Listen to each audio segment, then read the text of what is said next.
있습니다.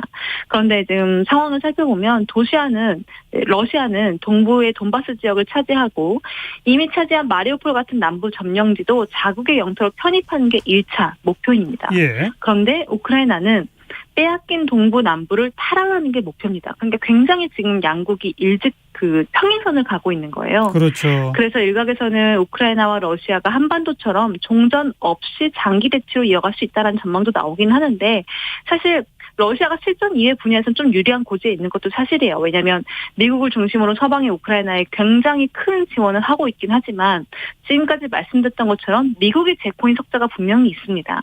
그래서 이런 지원들이 언제까지 갈지 모르고 유럽은 러시아산 천연가스에 이미 발목이 잡혀 있고요. 그래서 러시아 같은 경우는 사실 회심의 카드로 겨울이 오기만을 목 빠지게 기다리고 있을 수도 있습니다. 왜냐하면 천연가스 사용량이 급증하는 겨울이 되면 그나마 우크라이나 지원했던 유럽 국가들이 어쩔 수 없이 발을 빼거나 아니면 러시아산 천연가스 금수 조치를 아예 취소하고 다시 러시아에 돈을 줘 가스를 사들여올 수 있고요. 이렇게 되면 러시아는 전쟁 자금을 벌 수 있게 되겠죠. 근데 그 사이에 지금 아프리카 국가에서는 굶어 죽는 사람들이 속출하고 또 역시 식량난의 영향을 받은 스리랑카, 중동, 페루 이런 국가들은 불안정성이 극도로 높아진 상황입니다. 예. 자, 마지막 소식은 원숭이 두창 얘기인데 우리나라에서도 확진자가 발생했지만 세계보건기구가 이거를 전 세계적 비상사태라고 지정은 안 하겠다고요? 네, 세계보건기구 사무총장이 25일에 원숭이 두창은 현 시점에서 국제적 공중보건 비상사태로 지정하지 않겠다라고 밝혔습니다. 이 국제적 공중보건 비상사태가요, 세계적으로 유행하는 질병과 관련해서 발령하는 최고 수준의 경보단계고 현재는 2020년 1월 말에 발령된 코로나19에만 적용되고 있습니다. 다만 이 거브리어수스 세계보건기구 사무총장은 긴급위원회 회의를 소집했다는 것 자체가 원숭이 두창의 국제적 확산에 대한 우려가 커지는 상황을 반영한다면서 원숭이 두창은 명백히 진화 중인 보건 위협이다라고 경고했습니다. 네, 여기까지 합시다. 움직이는 세계였어요. 서울신문 송현석 기자 고맙습니다. 감사합니다.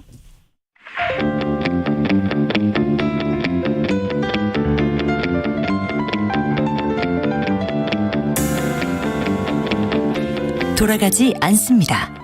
직진 본능 직설하고.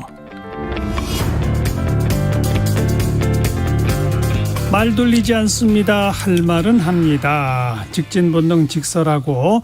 인사이트 K의 배종찬 연구소장 나오셨어요. 어서 오십시오. 안녕하십니까. 오늘 또 특별히 이종훈 시사평론가 모셨습니다. 어서 오십시오. 네, 안녕하세요. 네, 경찰에서 최고위 간부급 인사를 발표했다가 취소하고 번복하는 그런 일이 벌어졌지 않습니까? 여기에 대해서 윤석열 대통령이 아주 강한 발언을 내놨고 그 발언 좀 들어보시고요. 또 여기에 대한 민주당 서영교 의원의 발언도 한번 들어보시고 이야기 시작하죠. 언론에서 무슨 번복이 됐다는 보고를 받아서 어떻게 되는지 알아봤더니 참 어이가 없는 일이 벌어졌습니다. 경찰에서 행안부로 자체적으로 추천한 인사를 그냥 고지를 해버린 거예요. 그건 말이 안 되는 얘기고 인사권자는 대통령입니다. 그리고 아직 대통령 재가도 나지 않고 행안부에서 또 검토해서 대통령에게 의견도 내지 않은 상태에서 그러한 인사가 밖으로 유출이 되고 이것을 또 언론에다가 마치 인사가 번복된 것처럼 이렇게 나간다는 자체는 아주 중대한 국기문란 공무원으로서 할 수 없는 그런 과오라고 볼 수 있습니다. 국회가 아직 원구성이 되지 않은 상황인데요. 이런 상황을 틈탔는지 윤석열 정부의 경찰 통제 시도가 극에 달하고 있습니다. 인사권을 쥐고 경찰을 통제하려고 하는 정부 조직법을 위반하고 그리고 경찰법을 위반하려고 하는 이 시도에 대해서 저희가 강력하게 문제 제기합니다. 행안부 장관은 즉각 중단하고 이에 대해서 국민 앞에 사죄해야 합니다. 네, 이건 이른바 인사 번복 논란에다가 또 덧붙여서 행정안전부 안에 경찰국이라고 하는 걸 신설해서 경찰에 대한 인사권 또 징계권까지 실질적으로 발휘하느냐 두 가지가 겹쳐서 지금 이런 논란이 일고 있는 거거든요. 이종훈 박사 어떻게 보십니까? 네, 우선 이번 인사 관련해서는 좀 번복 이런 식으로 나온 것과 관련해서 지금 대통령의 이야기와 이제 그 부처의 얘기가 조금 이제 결이 다르긴 한데 그런데 어찌됐건 뭐 그러니까 최종안이 확정되지 아니한 상태에서 발표가 먼저 언론 이루어졌죠. 보도를 통해서 나온 거는 사실인 것 같고 이게 그러면 이제 의도적으로 이랬느냐 아니면 실수냐 그야말로 설명은 지금 실수라는 거 아닙니까? 이제 그런 건데 두 가지 경우 모두 사실은 좀 문제가 있는 거죠. 실수로 했다면 그건 정말 엄청난 실수를 건데 그런 실수가 정권 초기에 일어난다 이거는 굉장히 좀 문제가 있는 거라고 볼 수 있는 거고요. 또 의도로 했다 그러면 그거 역시 어떻게 보면 이제 결과적으로는 신구 권력 갈등이라고 볼 수 있는 건데 그런 면에서도 의도와 실수가 아닌 또 하나의 가능성은 과거부터 쭉 그래 왔었다. 그런데 이번에 대통령실에서 문제 제기했다. 이런 것도 있을 수 있죠. 근데 그럴 가능성은 희박하죠. 희박해요. 왜냐하면 그러니까 뭐 같은 정부 하에서 계속 이런 이제 인사가 이제 이루어질 경우에는 뭐 그냥 이렇게 서로 뭐 이심전심으로 이렇게 갈 수가 있는데 정권이 바뀌었잖아요. 예. 그런 상태에서는 당연히 재가를 받아야죠. 대통령실에서 재가를 받는 게 맞는 거죠. 네. 그 다음에 이제 경찰국 신설 부분은 저는 뭐 굳이 이렇게까지 윤석열 정부가 할 필요가 있나 이런 생각을 기본적으로 가지고 있습니다.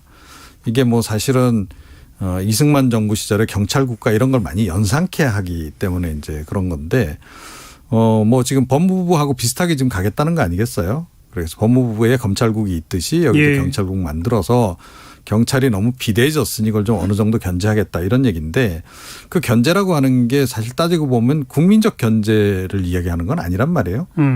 대통령의 견제죠. 사실 따지고 보면. 그렇게 봐야 되는 건데 사실 경찰청장도 뭐 대통령이 결과적으로 임명하는 거 아닌가요?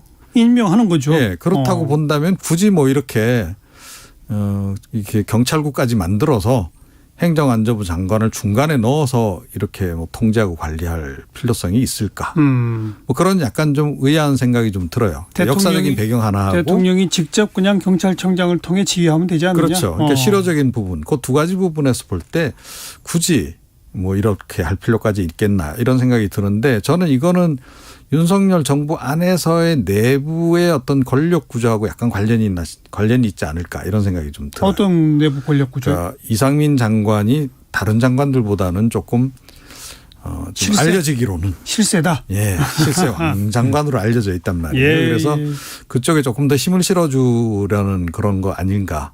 그다음에 조금 더 이제 부정적으로 이제 접근을 하자면 만약에 이제 경찰 통제 관련한 뭐 뭔가 이렇게 이슈가 터졌을 때 대통령이 좀 뒤로 빠질 수 있는 그런 이제 여지를 좀 남겨둔 거 아닌가.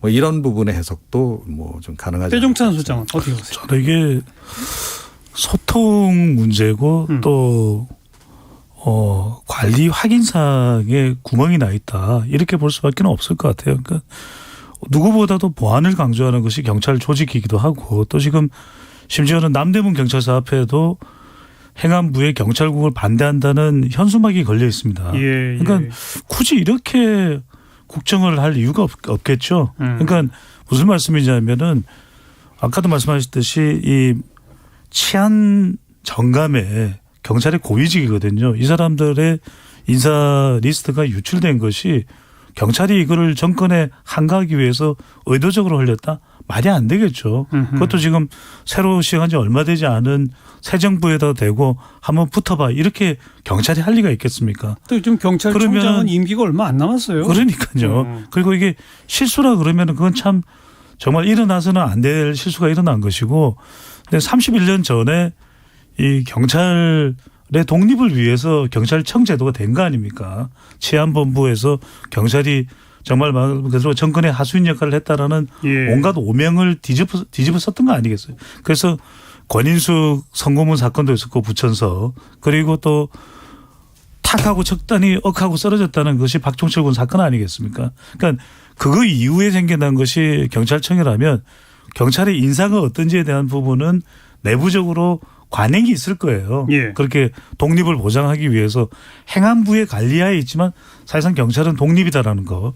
그다음에 경찰국과 관련해서 말씀드리고 싶은 것은 31년 만에 생겨났다면 저는 정확하게 좀 설명을 했습니다. 이렇게 말이 없을 수가 있나요? 뭐 말을 하는 게 문제가 있습니까? 그러면 경찰의 만나가지고 권한이 점점 커지니까 통제 필요성이 커졌다가 설명이죠. 아니 그러니까 그게 있으면 경찰국 설치할 게가 아니라 이러이러한 환경이 있으니까 경찰국을 설치할 수밖에 없는, 이건 여야 간에 논의할 사안도 있을 테고 상임위 관련해서 그러면 좀 대화를 했으면 좋겠어요. 이런 일이 있으니까 경찰국을 만드는데 이게 경찰국이 수사나 인사에 개입하려는 것이 아니라 이런 것에 대한 국민들의 우려가 있다. 그 근거는 뭐냐. 근거도 가지고 와야 되겠죠. 예. 그러면서 그래서 경찰국을 만들어서 뭔가 행정 지원을 통해서 경찰청이 제대로 잘 설 수 있도록 우리가 지원할 필요가 있겠다. 그 역할이 이상민 장관이. 그러니까 저는 너무 대화를 왜 이렇게 안 하죠. 주 52시간제 관련해서도 고용노동부에서는 발표를 했는데 청와대 아직도 이게 이름이 뭡니까 도대체. 대통령실입니다. 용산 대통령실인데 예. 그건 또 아니라고 그러고 제발 좀 대화 좀 하십시오.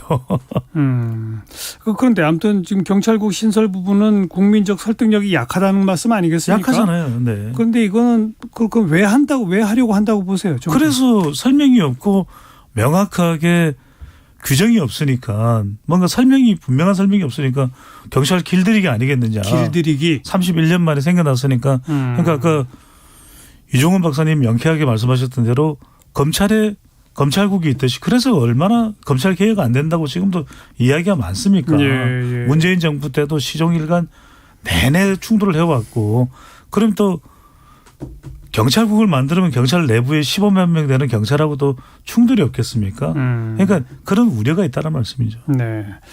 그동안에 경찰이 근데 검찰이 해오듯이 권력 실세들을 수사해서 정권과 좀 부딪히고 이런 전례가 경찰에서는 별로 없지 않았었나요? 그렇죠. 근데 그런데도 굳이 이렇게 길들이기 해야 할 이유가 또 있을까요? 네.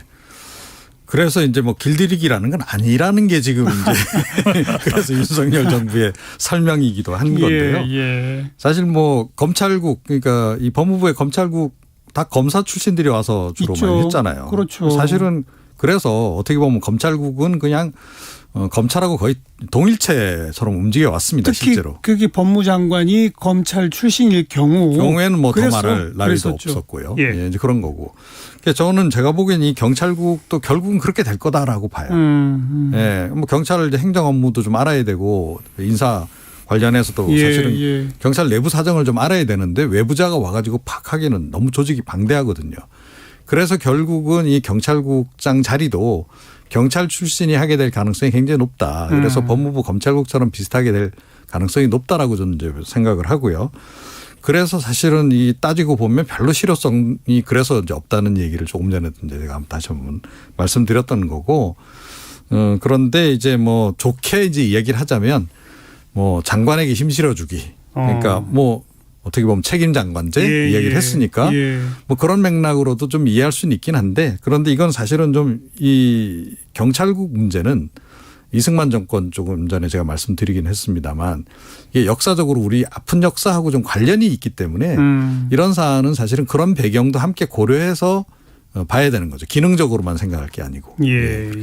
저는 자꾸 오해를 안 샀으면 좋겠어요. 그러면 경찰이 오롯이 독립돼서 권한이 커진다 그러면 그 권한을 국민적 차원에서는 국회 차원에서 통제할 수 있는 것도 얼마든지 역할이 있을 겁니다. 그리고 그것이 행정부 내에서 행정안전부 내에서 해야 된다면은 어떤 이유로 어떤 의도로 경찰국이 설치되든 그것을 국민들의 더 큰 이익을 위해서 한다라는 것에 대해서 충분한 설명을 좀 하면 될 텐데 전문가들이 많은데 왜 설명을 안 하죠? 그러니까 저는 가령 행안부 장관이 치안점검을 면접받지 않습니까? 예. 그거 왜 본 거죠?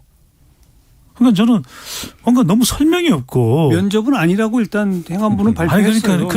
그런데 면접으로 인식하지 않습니까? 그러니까 제가 말씀드렸잖아요. 남대문 경찰서 앞에 경찰국 반대 현수막이 걸렸다니까. 남대문 경찰서뿐이 아니에요. 그러니까요. 그래서 제가 말씀드리는 거예요. 이런 불가피한 갈등을 왜 유발하죠? 충분히 설명하고 그게 설득력이 있을 때 해야 되는 것이 국정이고 행정인 것이잖아요. 저는 그 말씀을 재차 강조드리고 싶은 겁니다. 그러니까 설명하고 소통해라. 오해를 사지 말아라 하시는데. 그렇죠. 예. 근데 그게 설명과 소통이 안 됐으니까 이건 오해가 아니라 문제 있는 행동 아닌가요? 아니 그러니까요. 하지 말라는 얘기 하시는 거 아니에요 지금? 아니 그래서 제가 말씀드리는 거예요. 예. 왜냐하면 대통령실도 여론조사 할 거 아닙니까? 경찰국에 대해서 이게 뭐 하는 조직이 뭘 하기 위한 거지? 왜 설치하는 거지?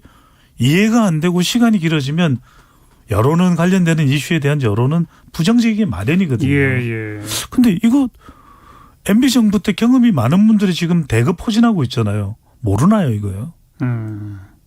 근데 꼭 이렇게 해야 하는 절박한 이유는 뭐라고 생각하세요? 그래서 저는 이런 조급함을 이해를 못 하겠어요. 오히려 지지율은 두두둑 떨어지거든요. 이유는 모르겠다. 네. 이게 또 연결되지 않을 수 없는 게 법무장관이 검찰에 대한 인사를 지금 계속 발표하고 있어요. 근데 그동안에는 검찰총장하고 법무장관이 협의해서 발표했잖아요. 지금 검찰총장이 없어요. 네. 이건 또 어떻게 보세요? 네. 검찰총장 추천위원회도 아직 안 꾸려졌어요. 네. 자, 이 문제는 제가 보건대는 윤석열 정부의 정체성하고도 좀 관련이 깊다. 예. 그리고 윤석열 대통령 입장에서는 지금 마음이 조금 급한 상태다. 이 대목과 관련해서. 이게 뭐냐면 자, 윤석열 대통령이 탄생하게 된 배경을 우리가 좀 생각해 보면요. 검찰총장이던 분을 갑자기 국민들이 여론으로 대선 주자로 1위로 올려놨고 자, 그래서 이제 대통령이 된 분입니다.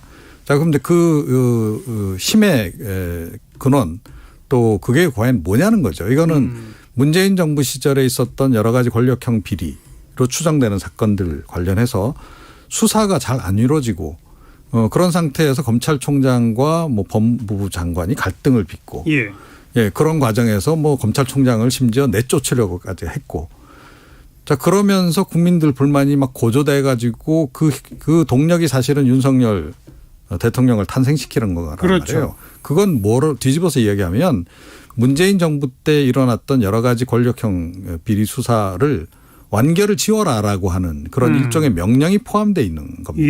예. 자, 그런데 그거를 이제 뭐 민주당이 이제 뭐 막겠다는 차원이라고 저는 보는데 결과적으로 검수완박 입법을 해가지고 이제 중대범죄 수사는 다 경찰로 넘어가거나 아니면 중대범죄수사청 만들어지면 글로 넘어가야 돼요. 예.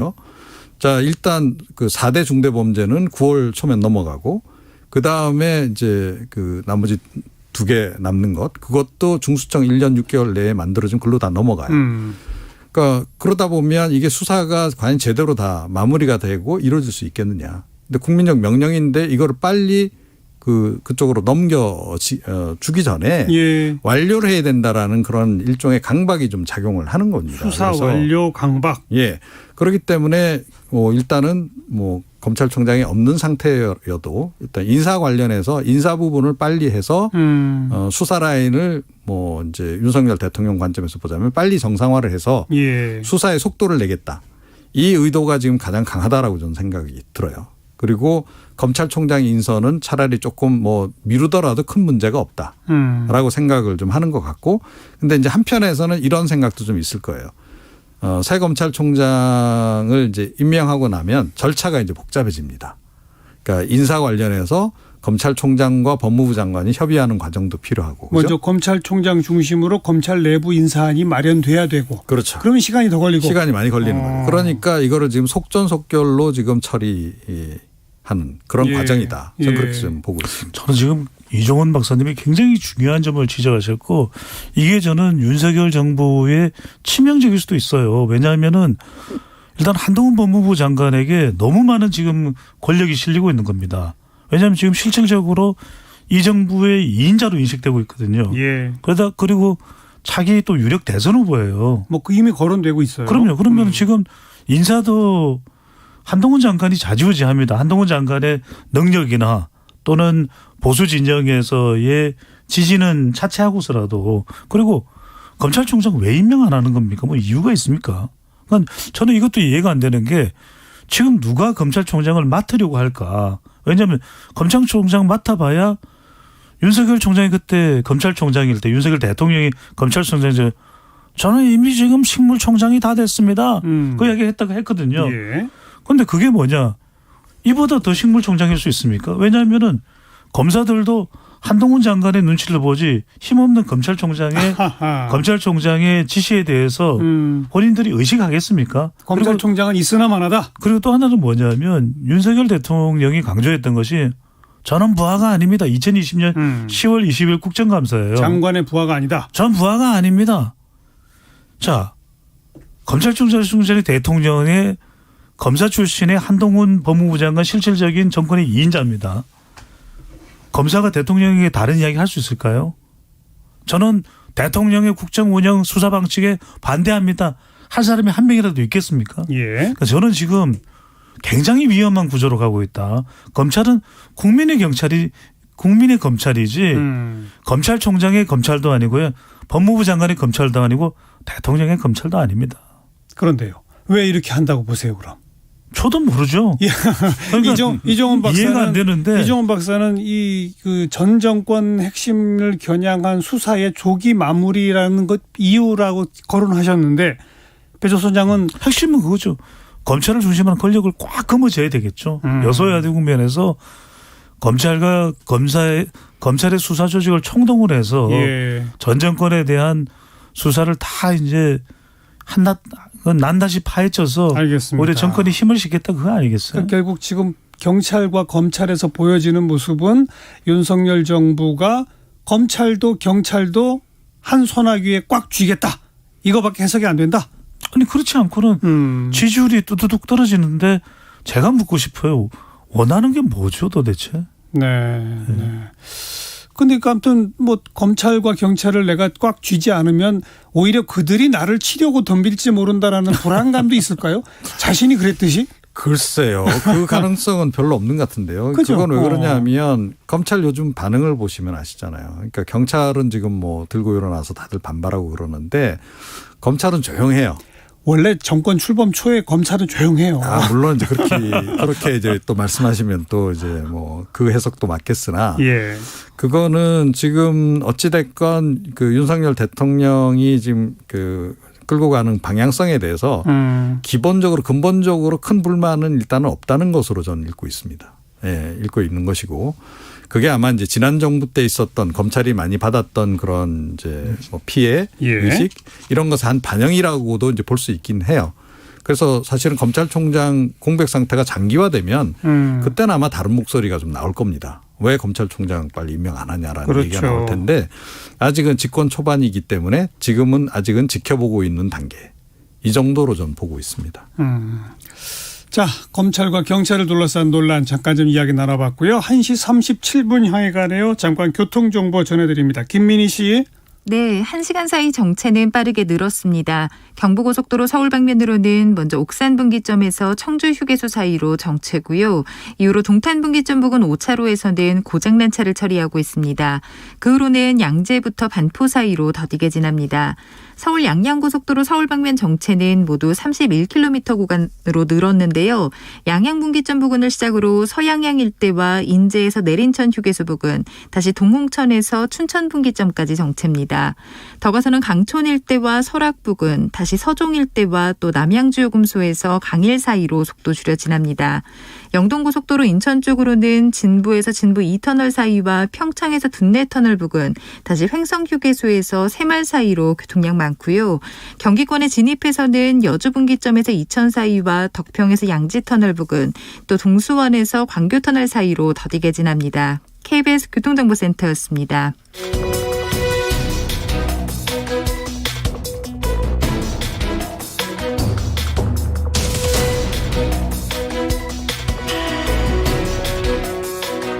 여러분께서는 직진 본능 직설하고를 듣고 계십니다. 정관용의 시사본부 일요일 2부 직진본능 직설하고 오늘은 인사이트K의 배종찬 연구소장 그리고 이종훈 시사평론가와 함께하고 있습니다. 국민의힘 이준석 대표와 배현진 최고위원 악수 거절 등짝 스매싱 이런 게 지난 일주일 내내 또 화제가 됐습니다. 네. 그리고 또 뭐죠? 간장 한 사발? 네. 간장이 간보는 안철수와 장재원 의원을 줄인 말이라는 해석 맞아요? 맞는 것 같아요. 네.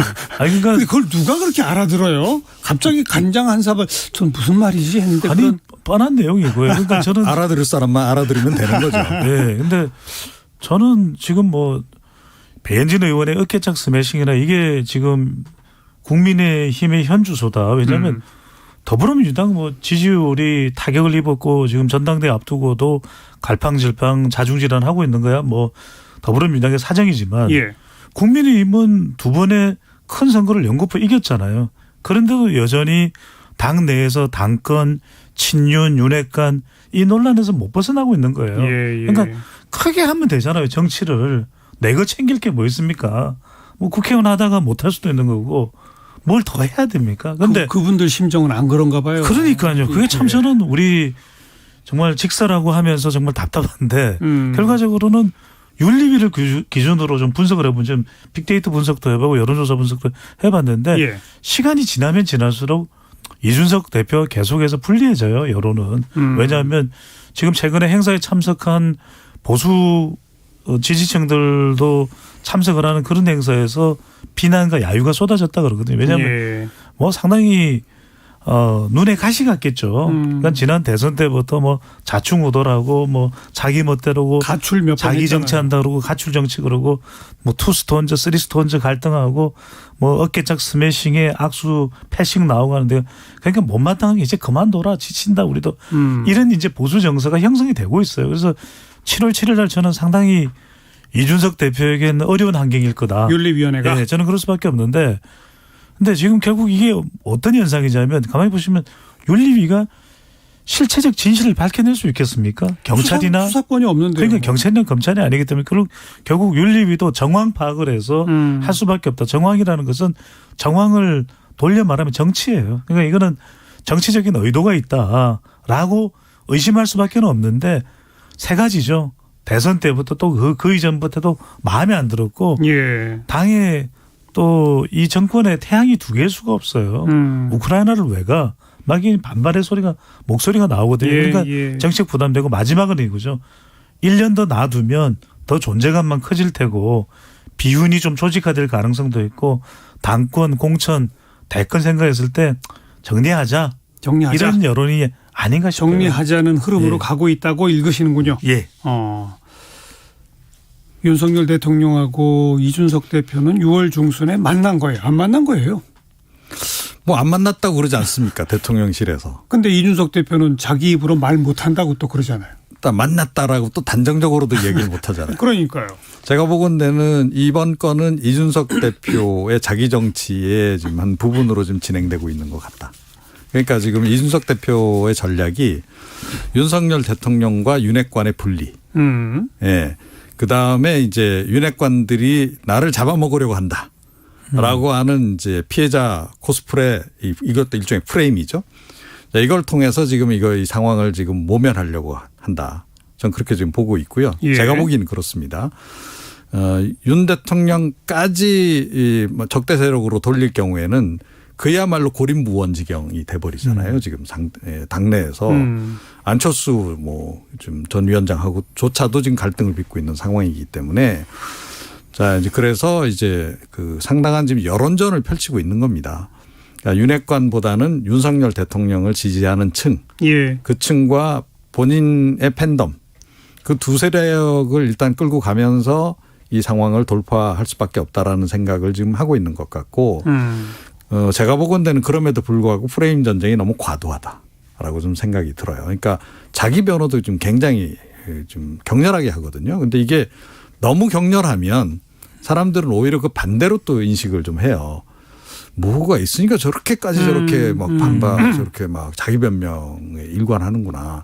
적당히 변명하고 살짝 좀 이렇게 빠져줘야 그래 뭐 좀 힘들겠지 이렇게 좀 동정심도 일고 이럴 텐데 자기가 뭐 더 나서 가지고 뭐 자기 변호를 너무 적극적으로 막 저렇게 하니까 그것도 굉장히 공격적으로 하니까 오히려 지금 여론이 조금 최근 들어서는 안 좋은 방향으로 좀 돌고 있는 게 아닌가 싶어요. 이건 당내에서뿐만 아니고 당 밖에서 일반 국민들이 보는 특히 보수층에서의 여론조차도 조금 그런 면에서는 불리하게 지금 돌아가고 있는 것 같은데 본인은 그걸 아는 건지 잘 모르겠습니다. 알고 있을 거예요. 근데 또 일각에서는 정말로 이준석 대표를 징계하고 대표 자리에서 끌어내리게 되면 그 반발 지금 20, 30대 젊은 층의 입당이 엄청나게 늘었었다는 거 아닙니까? 네. 그들이 다 나가겠다는 또 이런 것도 신경 안 쓸 수 없는 거 아니에요? 근데 저는 그것도 감수하겠다라는 것으로 보여요. 윤핵관들이. 왜냐하면은 그렇다면 1년 뒤 지난 뒤에 계속 이준석 대표를 붙들고 있는 게 더 나았을까 본다면 그렇지 않다고 판단하겠죠. 왜냐하면 20세 30대 주로 이제 남성들을 중심으로 해서 지지층 그리고 수도권 호남 사실상 호남을 공들이게 한 것이 수도권 호남의 지난 두 번의 큰 선거에 효과적이었다고 분석할 수가 있겠고요. 또 하나 이제 그동안 보수 신세대들은 국민의힘을 제대로 보지 않았잖아요. 보는 것 자체를 민망했는데 이준석 대표를 통해서 그래도 한번 지지해 볼 만한 진영 정당이니까 이런 효과는 있었는데 그 효과를 넘어설 정도로 2년 뒤에 2024년에 공천이나 그 뒤에 대권은 너무 중요하고 그리고 지금 대통령에게 부담이 되는 거 도저히 못 견디겠다. 이게 더 크다고 봐야 되겠죠. 그러니까 시간이 지나면 지날수록 점점 더 여론 자체는 보수의 여론도 이준석 대표에게는 불리해지고 있어요. 실제로 지금 윤리위원회에서는 뭐 이른바 성상납 의혹의 실체를 알 수는 없으나 그걸 문제 제기한 측에게 가서 투자각서를 써준 거는 실체가 있지 않느냐. 좀 이게 제일 큰 거죠. 그럼요. 그러니까 경고가 나온다 하더라도 저는 이준석 대표의 위상이 흔들릴 수밖에 없어요. 이미 이 시간이 길어지면서 계속해서 지금 지난 지방선거 때부터 시작됐던 건데 지금 7월 7일까지 이어지고 있거든요. 여기서 이준석 대표에 대한 당대표로서의 위상 자체가 보수 진영 내부에서 상당히 흔들리고 있고 그리고 지금 뭐 품위 유지나 여러 가지 다른 별건을 가지고서도 이준석 대표에 대한 비난이 윤리위에 쏟아지고 있거든요. 그렇다면 성상납 의혹은 뭐 실체적인 근거나 증거가 없으니까 당신이 그랬다라고는 보기 힘들지만 증거인멸 교사나 이런 걸 봤을 때는 경고는 줄 수밖에 없다. 왜냐하면 이 경고를 주는 것에 대한 기준이 더불어민주당 최강욱 의원의 당원권 정지하고도 연관되어 있다고 무관하지 않다고는 볼 수 없을 거예요. 그러면 경고를 받았는데 당대표로서 오롯이 서 있을 수 있을까? 그것도 저는 쉽지 않을 것 같아요. 좀 아까 이정훈 박사는 흥미로운 분석으로 윤핵관과 윤석열 대통령을 분리시켜서 윤석열 대통령 쪽으로 이준석 대표가 손을 내미는 프레임 이런 말씀하셨는데 만약 그런 프레임 하에서 뭐 단독 만찬설 같은 게 나왔다면 대통령실이 공식 부인했다는 건 그 내미는 손을 윤 대통령이 뿌리쳤다는 겁니까? 뭡니까? 뭐 그렇게 해석할 수도 있을 텐데요. 그런데 이거를 또 그 확정적으로 해서 또 이 국면에서 이준석 대표에게 힘을 실어주는 모습을 보이는 것도 별로 바람직하지는 않죠. 예, 그래서 약간 거리두기를 일단 하는 거다. 설령 만났다 했더라도 사실은 만났다는 얘기를 이준석 대표가 뭐 언론에 흘린다거나 이래서는 안 되는 거고 따지고 보면 또 대통령실 입장에서도 설령 만났더라도 만났다고 공개적으로 이야기할 수가 좀 굉장히 어정쩡한 상황이 지금 상황 자체가 윤리위 이제 결정에 임박했기 때문에 더욱더 이제 그런 거라고 저는 생각이 들고요. 근데 어찌됐건 저는 윤리위도 좀 문제가 많다고 생각해요. 예. 하려면 빨리 했어야 되나요? 그렇죠. 하려면 빨리 했어야 되는 거고 그리고 이제 뭐 저울질 초반에 저울질 많이 했잖아요. 이걸 다룰 거냐 말 거냐부터 시작해가지고 그리고 이제 사실은 뭐 이제 이건 뭔가 실체 있다라고 말씀해서 아까 그 이제 어찌됐건 그렇게 좀 회유를 하려고 했던 그 부분 문건도 있고 하니까 이제 그걸 가지고 이제 그나마 이제 윤리위가 지금 현재까지 지금 이 사안을 끌고 오고 있는 건데 그러면서도 이걸 빨리 결정을 못 내려요. 좀 보시다시피 그리고 절차가 다 있다고 하는. 이건 말은 그렇게 하는데 그러고 이준석 대표 본인이 가장 중요한데 사실은 왜 그 김철근 정무 당대표 정무실장. 예, 정무실장은 왜 먼저 건드립니까? 저는 그 바뀌어야 된다라고 보거든요. 그래서 지금 윤리위도 굉장히 지금 정치를 지금 제가 보건대는 좀 심하게 하고 있다. 아이고. 예, 그렇게 좀 생각이 들고 그런 상태여서 이거 아마 제가 보건대는 여러 가지 정무적 판단 때문에 쉽게 결정을 못 내리는 그런 상황이 길어질 수도 있다. 이 말씀을 드려야 될 것 같아요. 윤석열 대통령이 정권 초반입니다. 윤핵관이 힘이 실리겠지 이준석 대표에게 힘이 실리겠어요. 그러니까 국정 운영을 위해서는 윤석열 대통령과 가까운 중진이 더 중요한 겁니다. 그러니까 윤석열 대통령을 잡고 윤핵관은 분리하자는 이준석 대표의 전략은 먹히지가 않아요. 또 하나는 뭐냐면 이준석 대표 스스로가 자기 정치를 했는지 어땠는지 모르겠지만 자충우돌하면서 너무 많은 빈축과 비난을 쌓아온 거예요. 예. 이 부분에 대해서 정교해야 되고 저는 마지막으로 이게 윤리위가 이렇게 나왔을 때 이준석 대표가 시간을 끌지 말았어야 됩니다. 본인의 정치 생명을 건 승부수를 던졌어야 돼요. 나를 흔들어? 그래? 당의 의도가 뭐야? 내 당대표에서 내 정치 생명을 걸고 나는 내 결백을 정명하겠어. 이렇게 던졌었어야죠. 그게 아니라 계속 뭔가 설전을 벌이면서 어깨상 스매싱 나올 정도까지 알겠습니다. 갖다 놓는 건 이건 안 좋은 거죠. 더불어민주당은 지금 뭐 당대표 도전설이 나오던 분들이 모두 이구동성으로 거의 모두 나 안 나갈 테니 당신도 나오지 마시오. 이재명 의원을 향해 이야기하고 있고 네. 박영선 전 장관도 역시 나오면 안 된다는 식으로 이야기하고 뭐 재선 의원 그룹에서도 뭐 그렇고 전반적으로는 이재명 의원 나오면 안 된다 쪽인 흐름인데 본인은 여전히 108번뇌 중이라고 하고 결론이 언제쯤 날까요? 네. 이재명 의원은 저희 이 프로그램 요 코너 요거를 그대로 사실은 직진 본능 대응을 하면 대입을 하면 된다고 봅니다. 예. 직진 본능에 직설하고 하는 본능이라는 거죠. 그래서 뭐 주변에서 뭐라 하든 나가요. 예, 결국 나간다. 저는 그렇게 생각합니다. 왜요? 그러니까 본인이 원래 목표를 한 바가 있고 예. 이미 전 이 결정은 지난 그 보궐선거 출마 전에 예. 이미 결정을 내린 겁니다. 다. 예. 그런데 그거를 중간에 과연 바꿀까요? 이재명 의원의 성격상 저는 그렇지 않을 거라고 봅니다. 이건 간단한 건데 뭐냐면 이재명 의원은 대권을 노리는 거잖아요. 그러니까 뭐 다른 사람 어떤 사람 그런 이야기합니다. 지금 뭐 당권 도전하지 말고 더 내공을 쌓아서 어쩌고 저쩌고 하는데 정치가 그렇게 마음먹은 대로 됩니까? 그러니까 더 가능성이 큰 현실적인 길을 갈 수밖에 없거든요.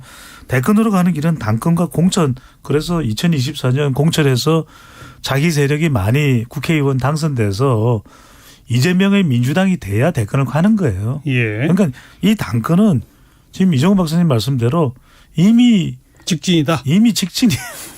직진 본능인 그럼 거예요. 말만 108번. 바로 본능이 아니고요. 말만 108번 내지 이미 결론은 내려졌다. 네. 아니 말을 어떻게 제가 뭐 이미 나가려고 크게 작정을 하고 있었습니다. 그렇게 어떻게 이야기를 하겠어요. 자꾸 말은 이제 뭐 180도, 280도, 360도 이렇게 이야기를 하겠죠. 예. 두 분 얘기가 맞는지 한번 지켜봅시다. 네. 여기도 결론을 더 이상 오래 미칠 수는 없잖아요. 7월에는 내려야죠. 그러니까요. 네. 자, 직진보는 직설하고 오늘 여기까지 정리하도록 하겠습니다. 인사이트 K의 배종찬 연구소장 그리고 시사평론가 이종훈 박사 두 분과 함께했고요. 마지막에 지금 국민의힘 그리고 더불어민주당 내부 상황에 대해서 두 분의 전망과 예측이 들어맞는지 7월 7일부터 일단 주목해서 지켜보도록 하겠습니다. 오늘 두 분 수고하셨습니다. 네, 감사합니다. 고맙습니다. 네. 산울림이 불러서 히트했던 안녕이라는 곡 있죠. 이 곡을 아카펠라 그룹인 메이투리가 부른 버전인데요. 함께 잠깐 들으시고요. 저는 다음 주말 또 뵙죠. 안녕히 계세요.